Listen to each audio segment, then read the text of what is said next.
Salah satu unsur yang membentuk kehidupan di planet bumi ini adalah atmosfer yang terdiri dari oksigen, udara, dan angin. Dapat dijelaskan perbedaan antara oksigen, udara, dan angin yaitu: oksigen merupakan unsur kimia yang dapat ditemukan dalam tabel periodik. Unsur simbolnya adalah O dan nomor atomnya adalah 8. Oksigen merupakan unsur kimia murni, sedangkan udara merupakan campuran antara oksigen, nitrogen, argon, karbon dioksida, helium, metana, neon, kripton, hidrogen, xenon, yodium, dan lain-lain. Udara ada di mana-mana, baik di sekitar kita, di dalam ruangan, maupun di atas langit. Namun sayang sekali keberadaannya banyak yang tidak mensyukurinya. Dengan adanya cerobong asap pabrik industri, asap-asap knalpot, dan lain-lain, pembalakan liar lahan atau hutan demi proyek-proyek yang ambisius, turut memperparah kondisi ini. Dapat diibaratkan seperti buah si malakama yang apabila tidak diatur dengan baik dapat berdampak buruk. Sedangkan angin adalah pergerakan udara. Angin terjadi karena perbedaan tekanan udara di suatu tempat. Udara akan bergerak dari daerah bertekanan tinggi ke daerah bertekanan rendah untuk mencapai keseimbangan. Semakin besar perbedaan tekanan udara, semakin kuat anginnya. Demikianlah penjelasan singkat mengenai perbedaan antara oksigen, udara, dan angin. Jadi, udara adalah bahannya, sedangkan angin adalah pergerakan dari bahan tersebut. Maka nikmat Tuhan Yang Maha Esa, yang manakah yang kamu dustakan?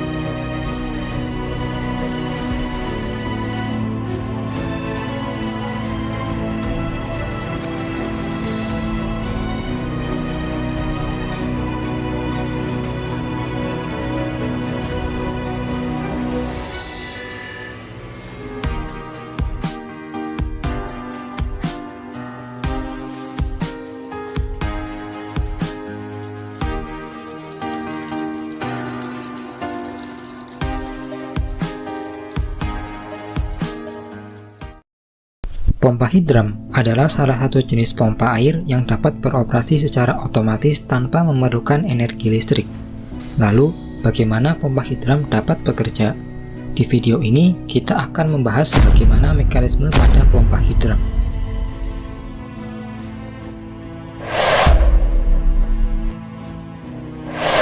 Perlu Anda ketahui, meski hidram tidak perlu listrik, bukan berarti pompa ini tidak bisa beroperasi dengan sendirinya.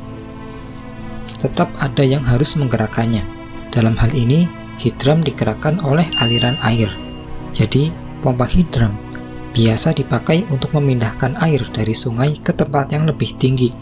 Dan hidram ini harus diletakkan di dalam aliran air, karena sumber energi hidram berasal dari air yang mengalir tersebut.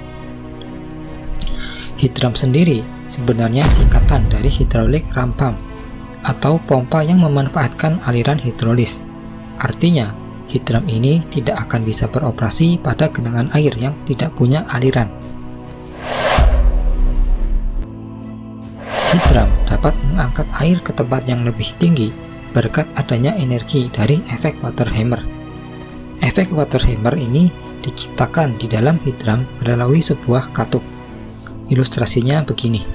Ketika air mengalir pada sebuah peralon, muncul tekanan statis atau tekanan akibat pergerakan air yang mengalir. Nah, ketika tiba-tiba kita tutup peralon tersebut, aliran air akan menghantam penutup itu dan mengakibatkan tekanannya naik drastis secara sekejap. Nah, kenaikan tekanan yang drastis inilah yang dimanfaatkan sebagai sumber tenaga pada hidram. Lalu, bagaimana pengaplikasiannya? Dalam satu unit pompa hidram, terdapat beberapa komponen. Pertama, kita mulai dari pipa utama. Ini adalah tempat air mengalami efek water hammer di dalam pompa. Lalu, terdapat saluran input sebagai tempat air untuk masuk, saluran output sebagai tempat keluarnya air, dan yang mengarah ke atas adalah saluran limbah. Saluran input terhubung ke pipa input. Biasanya, di sini terdapat keran untuk mengaktifkan atau menonaktifkan pompa. Pipa input ini terhubung ke selang yang ujungnya terletak di tengah aliran air. Biasanya, posisinya juga agak ditinggikan.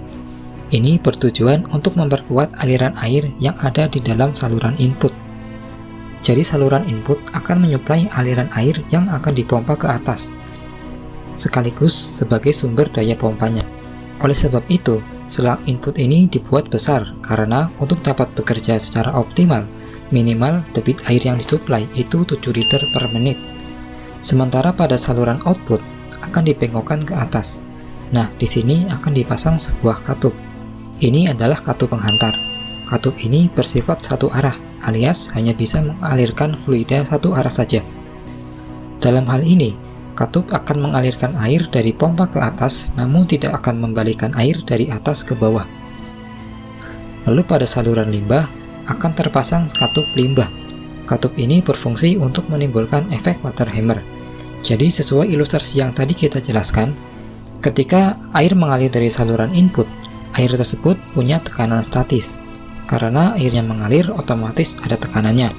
Air akan memenuhi pipa hidram hingga mengenai katup limbah. Ketika air mengenai katup limbah, maka sebagian air akan keluar dari saluran limbah dan sebagian akan mendorong katup limbah ke atas.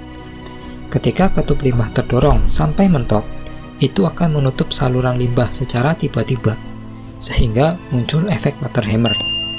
Hasil dari efek water hammer ini berupa kenaikan tekanan air yang signifikan dalam sekejap. Ketika itu terjadi, tekanan tinggi tersebut akan menekan katup penghantar ke atas, sehingga katup terbuka dan tekanan tinggi tersebut teralirkan ke saluran output. Ketika efek water hammer selesai, maka tekanan di dalam pipa hidram kembali seperti semula. Ini akan menormalkan posisi kedua katup.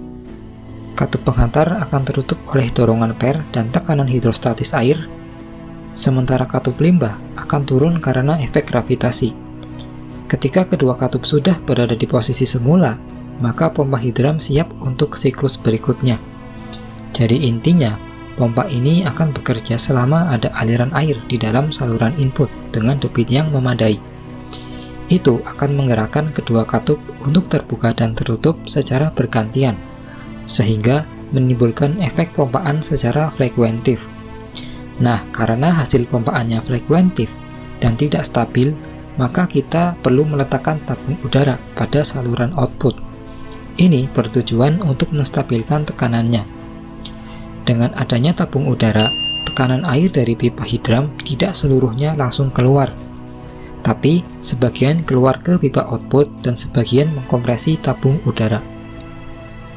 Ketika efek water hammer selesai, tekanan hidram kembali normal. Udara yang sebelumnya terkompresi di dalam tabung udara akan mengembang sehingga air terdorong ke pipa output. Jadi seperti ini perbedaannya. Meskipun semburan air tidak sekencang dibandingkan dengan yang tanpa tabung udara, tapi aliran udara yang ke atas jadi lebih stabil. Dan untuk menentukan besar kecil selang, baik selang input ataupun selang output, itu tidak boleh sembarangan. Selang output harus lebih kecil, agar air dapat dipompa ke tempat yang setinggi mungkin. Jadi, ini tetap ada hitung-hitungan fisikanya. Nah, Anda bisa cari referensi di beberapa jurnal untuk mengetahui hitung-hitungan pompa ini. Itulah animasi bagaimana pompa hidram dapat bekerja. Semoga dapat menambah wawasan kita semua.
Bagaimana kita bisa mendapatkan energi murah dari air?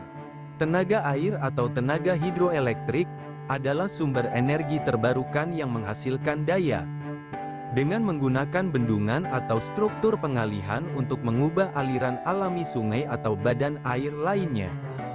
Tenaga air bergantung pada sistem siklus air yang tak berujung, dan terus-menerus terisi ulang untuk menghasilkan listrik. Menggunakan bahan bakar air yang tidak berkurang, atau tidak dihilangkan dalam prosesnya, ada banyak jenis fasilitas tenaga air. Meskipun semuanya ditenagai oleh energi kinetik air yang mengalir saat bergerak ke hilir. Tenaga air memanfaatkan turbin dan generator untuk mengubah energi kinetik itu menjadi listrik, yang kemudian disalurkan ke jaringan listrik untuk memberi daya pada rumah, bisnis, dan industri. Bagaimana tepatnya listrik dihasilkan di pembangkit listrik tenaga hidro? Karena tenaga air menggunakan air untuk menghasilkan listrik. Pembangkit listrik biasanya terletak di atau dekat sumber air. Energi yang tersedia dari aliran air bergantung pada volume aliran air dan perubahan elevasi, yang juga dikenal sebagai head dari satu titik ke titik lainnya. Semakin besar aliran dan semakin tinggi head, semakin banyak listrik yang dapat dihasilkan.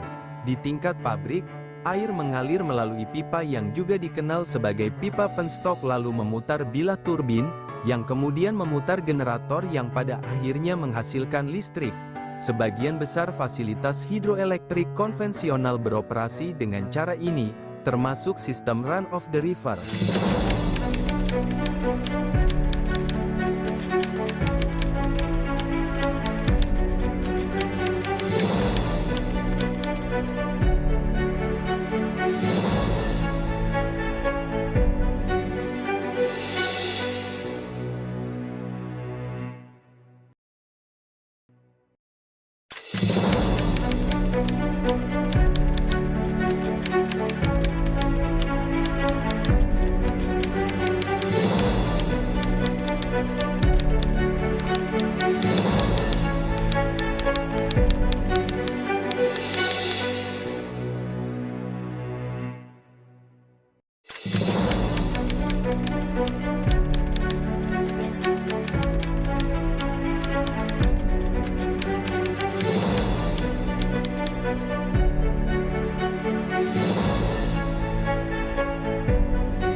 silver drop entering the sky above Hiroshima. I instantly recognized it as an American plane, as no Japanese aircraft could fly at that altitude at the time. It was just one plane, so I assumed that it was passing by as usual.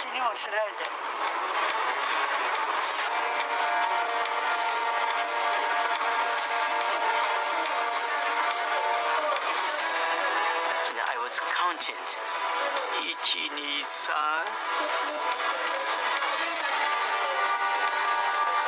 Screen 5分出た。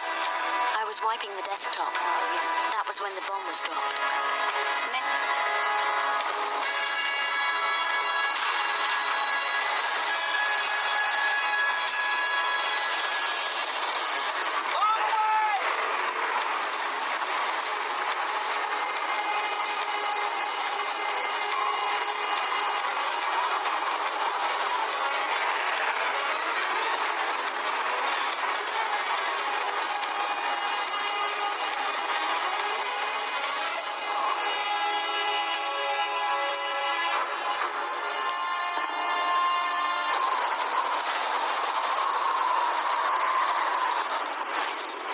Took about 45 seconds from the time the bomb left the airplane until it exploded.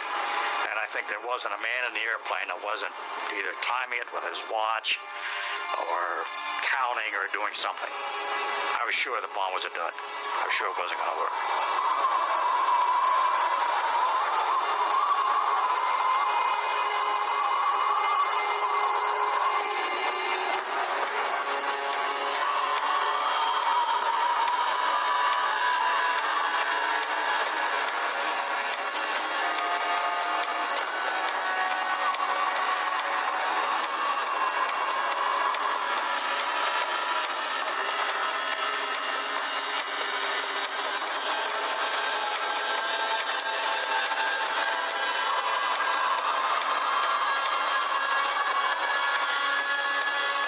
Falling for 43 seconds, the time and barometric triggers started the firing mechanism. A uranium bullet fired down a barrel into a uranium target. Together, they started a nuclear chain reaction. Solid matter began to come apart, releasing untold quantities of energy.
Senjata nuklir merupakan senjata yang paling ditakuti di dunia lantaran dampak ledakannya yang sangat destruktif. Saat ini, diperkirakan ada sekitar 13.080 hulu ledak nuklir di dunia. Bahkan, kini banyak negara yang memiliki senjata nuklir. Menurut The International Campaign to Abolish Nuclear Weapons atau ICAN, Rusia memiliki senjata nuklir terbanyak di dunia, yakni 5.997. Sementara Amerika Serikat berada di urutan kedua dengan kepemilikan sebanyak 5.428 senjata nuklir. Namun, AS menyimpan senjata nuklirnya di beberapa negara. Negara itu yakni Turki, Italia, Belgia, Jerman, dan Belanda. Berikut 9 negara dengan senjata nuklir terbanyak di dunia, yakni ada Rusia, Amerika Serikat, China, Prancis, United Kingdom, Pakistan, India, Israel, dan Korea Utara. Selain itu, negara lain yang memiliki senjata nuklir yakni Korea Utara dan Israel. Namun untuk jumlah total hulu ledak Korut belum bisa dikonfirmasi. Korut disebut memiliki bahan fisil yang mampu digunakan untuk mengembangkan 40-50 senjata individu. Sementara Israel memiliki bahan hingga 200 dan diperkirakan memiliki 90 hulu ledak. Secara keseluruhan, Korut dan Israel memiliki 12.700 hulu ledak nuklir, di mana 9.400 diantaranya berada dalam persediaan militer aktif.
Ku lihat ibu pertiwi sedang bersusah hati. Air matanya berlinang, mas intannya terkenang. Hutan, gunung, sawah, lautan, simpanan kekayaan, kini ibu sedang lara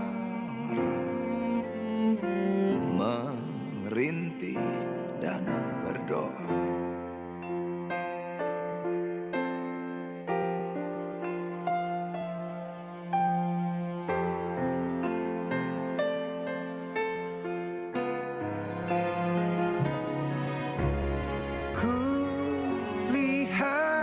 Ibu pertiwi,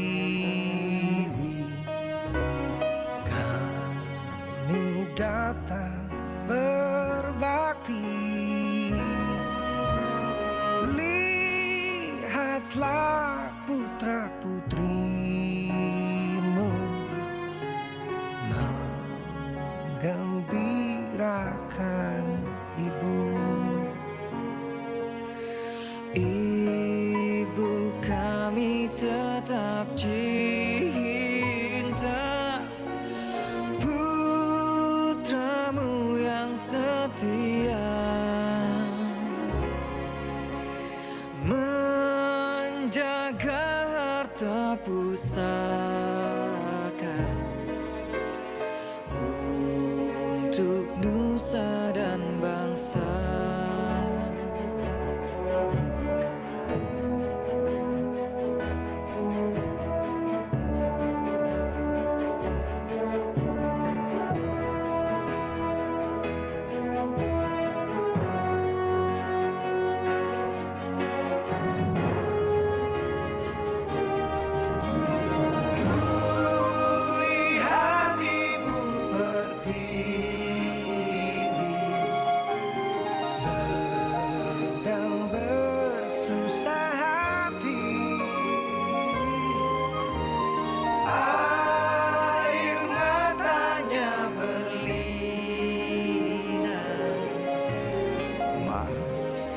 intannya terkenang.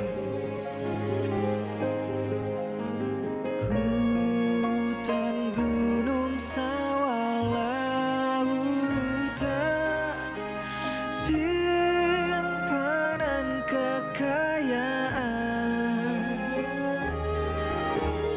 Kini ibu sedang lara, merintih dan berdoa.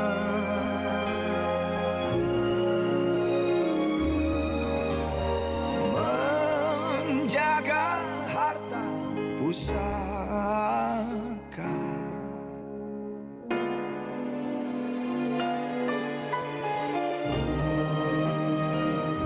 untuk nusa dan bangsa.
There's a place in your heart, and I know that it is love.